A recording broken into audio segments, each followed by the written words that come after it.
Basically हम कर रहे हैं workman compensation reserve.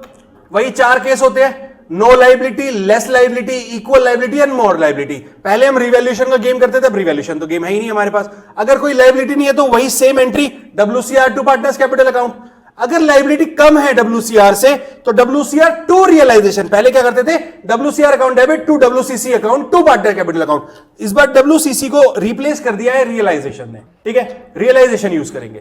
Third, equal है लाइबिलिटी मेरी WCR से तो WCR टू रियलाइजेशन। और फोर्थ, ज्यादा है मेरी लाइबिलिटी WCR से तो भी सेम एंट्री, जितना पैसा है उतना ही रियलाइजेशन में डालेंगे, WCR टू रियलाइजेशन, ठीक है। बट ये इतने में गेम खत्म नहीं होता, ये गेम समझा जाएगा एक प्रैक्टिकल क्वेश्चन से। तो आइए क्वेश्चन देखते हैं। आपने नोट कर लिया, एक बहुत अच्छा क्वेश्चन करेंगे। चलो question, A and B were partners sharing profit and losses in the ratio 2:1, ठीक है। पास journal entries for following transaction. बहुत ध्यान से समझेंगे एंट्रीज को, 1 on 1 समझते जाएंगे। फर्स्ट ट्रांजैक्शन रिकॉर्ड कर रहा हूं, कह रहा है WCR stood at 1,50,000 in balance sheet and there was no liability towards WCR। कोई लाइबिलिटी नहीं है तो एंट्री क्या होनी चाहिए बेटा, WCR account debit to A's capital account to B's capital account in the ratio 2:1। हमारे पास अमाउंट WCR में कितना है बेटा, 1,50,000। 2:1 में बांटेंगे तो कितना हो जाएगा, 1,50,000। WCR transferred to partners capital account, partners capital account, ठीक है जी। ये मेरी नरेशन भी हो गई, यहां तक कोई प्रॉब्लम हो तो बताइए। WCR stood at 1,50,000 in balance sheet, ऊपर वाला ये same, and liability in respect, ठीक है, ऑफ WCR इज ₹90,000। 90,000 की लाइबिलिटी है। यहां पे बहुत ध्यान से समझना है, ठीक है। चलें अब कैसे करना है, इस पॉइंट को ध्यान से समझेंगे। बेटा मेरी जितनी लाइबिलिटी है उतना अमाउंट कहां डालना है मुझे, रियलाइजेशन में। बचा हुआ कहां जाएगा, पार्टनर्स कैपिटल में। तो यहां पे मैं 2 वेज में आपके सामने सॉल्यूशन कर रहा हूं।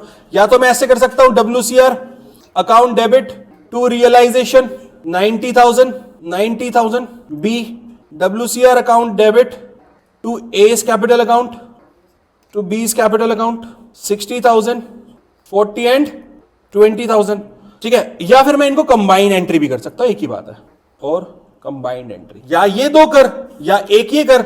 WCR account debit 1,50,000 to realisation 90,000 to A's capital account to B's capital account 40,000 and 20,000। But game यहां खत्म नहीं हुआ है, ध्यान से सुनेंगे। ये क्या है मेरा, कौन सा अमाउंट है, ये वाला लाइबिलिटी का अमाउंट है।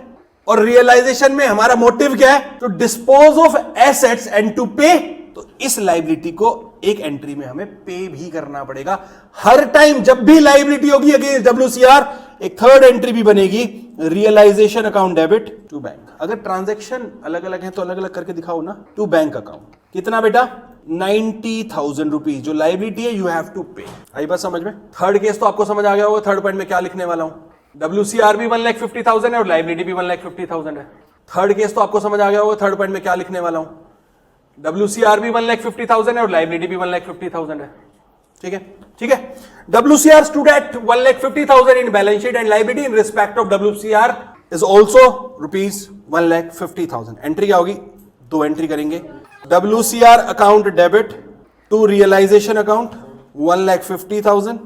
1,50,000 and second entry realisation to realisation account debit to bank account 1,50,000।